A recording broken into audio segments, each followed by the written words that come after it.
if he's really a heartless person. Pacha, you're a bastard! Look at me. Look at me. Chen Lingjun's mouth is so hard right now. When he saw Nie Yao, he shot her to death. His face was hit so hard. And why would Nie Yao look at Chen Lingjun with a different look? She values him very much. On the way back from a long journey, Chen Lingjun, in order to please Chen Pian, got more shooting time. He was gonna give his master a few petty and beautiful maids. However, Chen Pian was greedy. He already had a girl he liked. And he told the story between him and Nie Yao. Because Chen Pian was too indecisive, Chen Lingjun immediately left Haoyan. Unless Nie Yao is a heartless person, he would not look at Chen Pian like that. Who knows how good Chen Lingjun is now? How fast and how small his head will be in the future. On the way back from a long journey, Nie Yao, in order to please Chen Pian, came to Haoyan. Chen Lingjun saw Nie Yao from a distance. This is the master's wife who has not yet entered the door.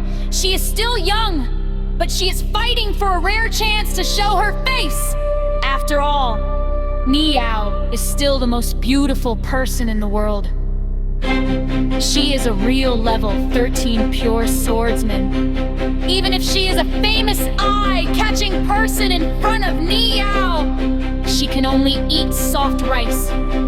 Faced with such a famous master's wife, Chen Lingjun threw all the words he had said behind his back. He was ready to show the style of Mount Lupu, although Chen Lingjun and Nie Yao are separated by a distance. In order to show his sincerity, Chen Lingjun directly used a few flowing flowers to pass through the crowd and come to the master's wife.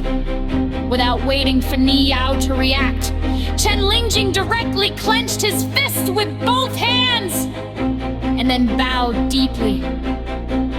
Hui Dongshan, on the other hand, hated it and frowned. It's a shame.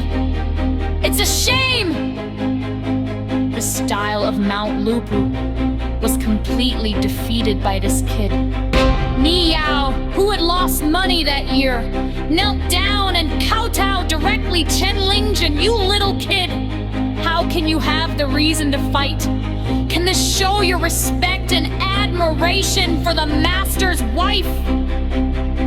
If you want to show it to outsiders, you have to belittle the style of Mount Lupu.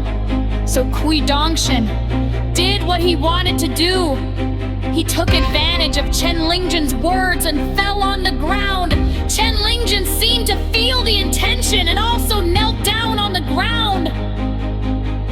Then clenched his fists with both hands, his head close to the ground. He sincerely shouted loudly, paying respect to the master's wife.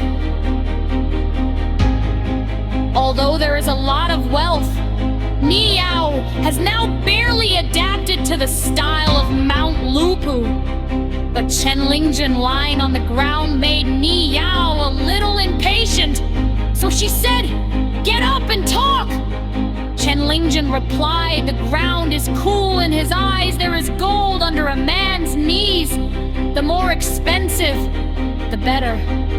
One sentence directly made Nie Yao speechless.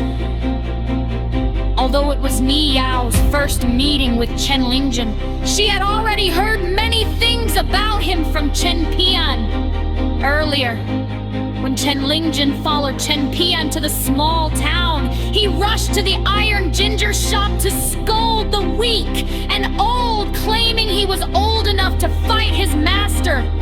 To show his loyalty, he was even ready to take action and beat a saint sitting on a pear tree in winter.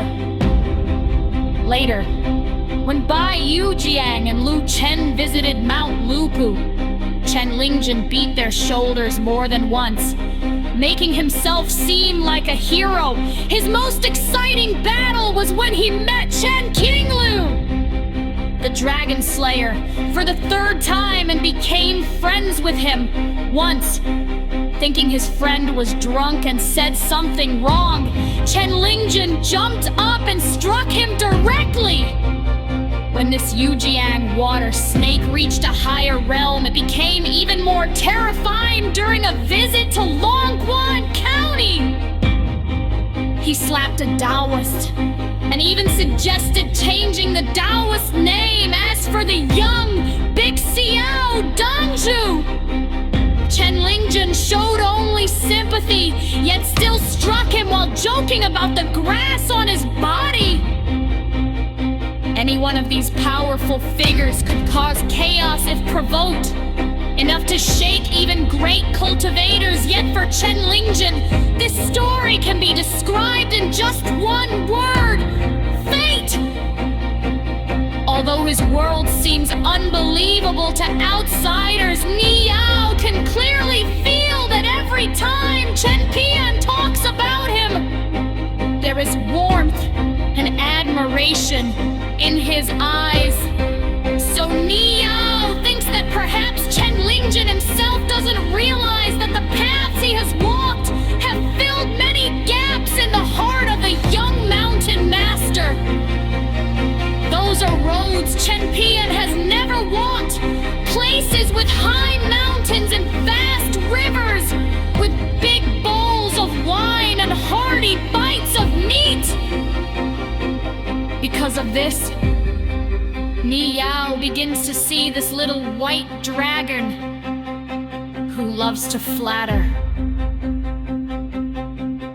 in a different light.